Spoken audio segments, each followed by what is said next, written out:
PH ప్రెసిడెంట్ను బొబ్బిలి.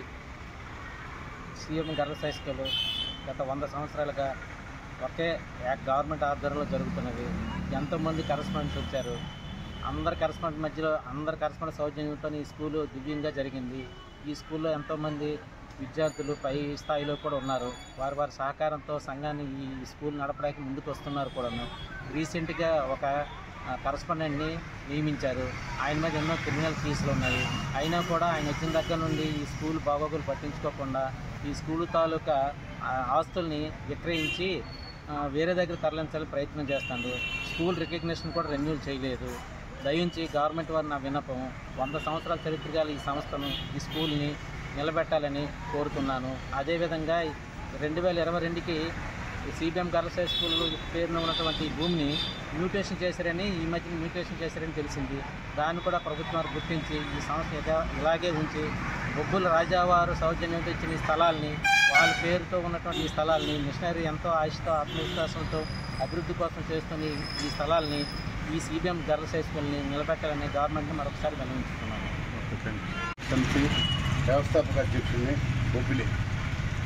ఇప్పుడు ఈ ట్రస్ట్ పేరు మీద ఉన్నటువంటి 1921లో బ్రిటిష్ వారు ఈ సిబిఎం స్కూల్ని ఏర్పాటు చేసి పేద పిల్లల కోసం అప్పటి నుండి ఇప్పటి వరకు ఇది రన్ చేస్తున్నటువంటి పరిస్థితి.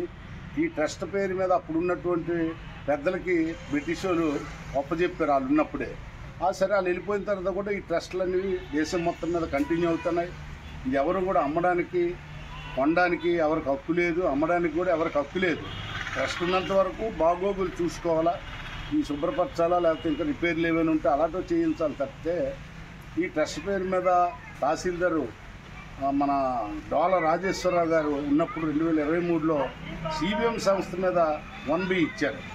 లక్షలాది రూపాయల లంచం తీసుకొని విఆర్ఓ, ఆర్ఐ గారు, సర్వేర్ గారు వీళ్ళు తీసుకొని ఉన్నతాధికారులు కూడా మేనేజ్ చేసి ఈ 1B ఇచ్చారు 23లో. మళ్ళీ 2 నెలల్లోనే రత్నకుమారి పేరు మీద, ఎం రత్నకుమారి పేరు మీద మరొక 1B ఇచ్చారు. ఈ 2 1Bలు పెట్టుకొని సీక్రెట్గా చీపురుపల్లిలోని తూముల భాస్కరరావు గారు పేరు మీద బిల్డింగ్ బదలాయించినట్టుగా, ఇది డబ్బులు ట్రాన్సాక్షన్ జరగలేదు, బిల్డింగ్ ఇది వాళ్ళ పర్మిషన్ అయిపోయింది కాబట్టి ఖాళీ చేయమంటుంది కాబట్టి అక్కడ గజం 1000 రూపాయలు 500 దగ్గర ఇక్కడ గజము 1,00,000 రూపాయలు పైన ఉంది. 100 కోట్లు సుమారుగా వాల్యూ అయినటువంటి బిల్డింగ్ని 6 నెలల కిందటే ఈలీలుగా చేయడం వల్ల అది ఎంతవరకు సమంజసంగా ఉంది?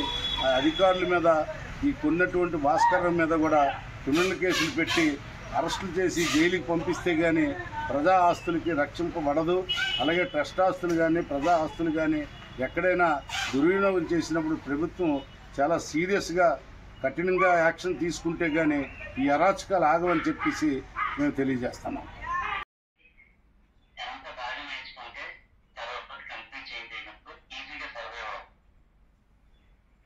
పర్లేదండి. బ్రదర్గా ఫ్రెండ్గా మీరు ఒక మంచి అయితే నాకు ఇళ్ళతో చేస్తున్నాను. నేను బ్యాంక్లో పనిచేసినప్పుడు ఆ విధంగా చేసి గౌరవంగా